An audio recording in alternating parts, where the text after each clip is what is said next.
We're back and we have got the bracket fully installed, and I'll give you a full kind of a glimpse of how it went in. We have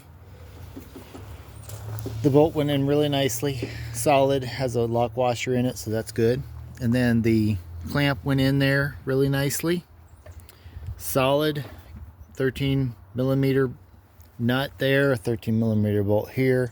Tighten those down, and now the battery's real nice and solid in there.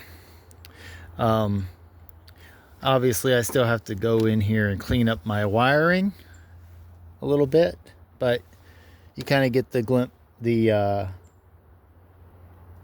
sort of lowdown on how this bracket works. Working well.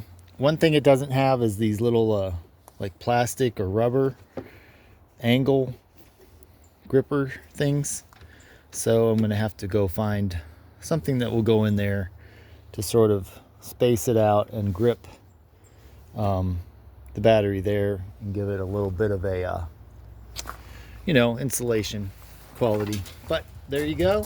Check out the link below for the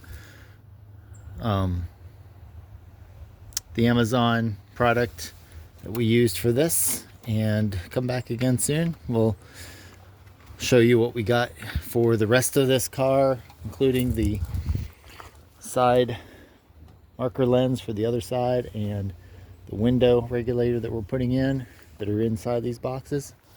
But until then, keep driving it home. We'll see you next time, and make sure you subscribe and like our video, especially if you're still here. See you next time.